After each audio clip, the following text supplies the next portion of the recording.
अस्सलाम वालेकुम गाइस, आज हमारे 50 डेज मिनी व्लॉग चैलेंज का डे 4। रमजान खत्म हो गया गाइस, लेकिन रमजान का जो रूटीन है ना वो अभी तक खत्म ही नहीं हुआ। सुबह में आँख जल्दी खुलती ही नहीं है। घर से बाहर आते ही आज हमें मिल गई थी रूहेन, और रूहेन को बोरा जाली फिराने एक नंबर भी आता है। फिर गाइस हम आ गए दुकान पे हमें मिल गया हमारी फेवरेट बिस्किट। ये बिस्किट किसकी किसकी फेवरेट है प्लीज कमेंट में बताओ। फिर हम आ गए मार्केट में हमें मिली मेथी, अम्मी ने बोले लाने के लिए। रमजान खत्म होता ही फिर से मार्केट में शाम गरम क्राउड दिखना शुरू हो गया गाइस। आगे आते ही हमें मिल गई जुनैरा, जो जा रही थी अपनी भाभी के घर पे। फिर हम ब्रिज पार करते करते पहुंच गए कसावड़ा की ब्रिज पे पहुंचते हमें मिले दो लड़के लोग। ये लड़के लोग के पास बहुत सारे सामान थे गाइस, लेकिन अगर आप इन लोग से कुछ लेना है तो लो, नहीं भी लोगे ना इन लोग की ना फालतूगिरी सुनने के लिए जरूर जाना एक बार। शाम के टाइम पे ना मटन कितना फ्रेश है देख रहे हो। हम लोगों ने यहाँ से लिए थे मटन का कीमा लेने के बाद हम आ गए थोड़ा और आगे आते ही ना एक अंकल मिले जो इनके पास बहुत सारी पर्स बच्चों के खिलौने थे, जो भी बहुत ज्यादा रिजनेबल थे। यहाँ पे बैंगल्स कड़े वगैरह सब थे। उसके बाद गाइस हमें मिली एक शॉप जहाँ पर बहुत सारी चीजें थी ओनली 20 रुपीज।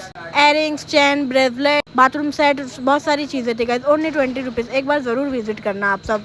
फिर गाइस आगे आते ही हमें दिख गया गोला दिखा तो हम लोगों ने यहाँ पे पी लिया नींबू पानी बहुत पीने के बाद एक अलग सा रिफ्रेशमेंट मिलता है गाइस। फिर गाइस हफीज मालपुआ जो रमजान में बहुत ज्यादा वायरल हुआ था, उसके सामने एक शॉप है जहाँ पे कॉस्मेटिक और ब्रांड्स प्लेक्स, ओजिवा और बहुत सारी चीजों के ना सामान मिल रहे हैं ओनली 50% ऑफ में गाइस। कसौड़े से बाहर निकलने के बाद हम लोग आ गए द किंग में। यहाँ पर आने के बाद हम लोगों ने मुफासा के लिए केक।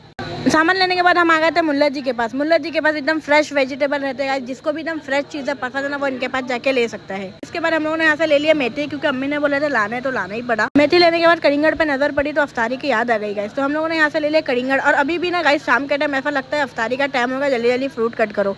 तो किसके साथ ऐसा हो रहा प्लीज कमेंट में बताओ। घर पे आते ही गाइस हमारे भाभी के बिल्ली ने ना पूरी गली में आतंक मचा के रखा था। देखो यहाँ पे कैसा उछल कूद पूरे घर में उनके तहस महस कर दिया था। उसके बाद हम आ गए और यहाँ पर हमें मिली सायदा अंसारी की डुप्लीकेट हमारे शबनम भाभी पराठा क्वीन। उनसे मिलने के बाद हम आ गए हमारे घर पर। घर पे आने के बाद हमारे मुफासा भाई को खिलाया केक। मुफासा भाई को केक खिलाने के बाद आ गए थे नवाब भाई को हम लोग ने बोले कल सुबह जाने के घूमने, तो वो बोले कितने बजे? हम लोग ने बोले सुबह 5 बजे। 5 बजे का सुनते ही गाइस देख रहे हो उनके चेहरे की हवा कैसे उड़ गई गाइस। फिर वो बोले अरे मेरी आँख कैसे खुलेगी? तो मेरी बुआ यहाँ पे बोले आँख ना ऐसा खोल के सोने का उठने का टेंशन ही नहीं देगा। फिर गाइस जैसे हम आए ना आगे तो हमें मिल गया एक चप्पल। है वही चप्पल है गाइस जो चांद के दिन ना लड़की लोग भैया लोग को एड़ा कर देते, भाई कपड़े से मैचिंग चाहिए, हील ऐसी चाहिए वैसी चाहिए, और गाम निकलने के बाद देखो कैसा फेंक देते हैं। फिर गाइस सब काम होने के बाद हम आ गए हमारे मुफासा भैया से मिलने। मुफासा भैया गाइस हमारे इतने प्यारे ना, उसको देख के ना एक अलग ही सुकून लगता है, बहुत ज्यादा प्यार आता है। मुफासा भैया को प्यार करने के बाद हम आ गए थे फिर से मुल्ला जी के पास। गाइस ये मुल्ला जी नहीं हमारे सगे बड़ब्बा है। यहाँ पर आए थे क्योंकि हमारी अम्मी के लिए मेडिसिन लेना था गाइस। दवा लाने के बाद गाइस आज घर में बना था मेथी कीमा। खाना पीना खाने के बाद बाहर आए तो हमें मिल गए जिब्बो भाई। हमारे जिब्रान भाई आजकल बहुत बिजी रहते गाइस, इसके लिए ना आजकल हमारे ब्लॉग में भी नहीं आ रहे। सब चीज करने के बाद गाइस मैं अपनी वीडियो एडिट करी तो आज मेरे बाजू में आके बैठी है बेला।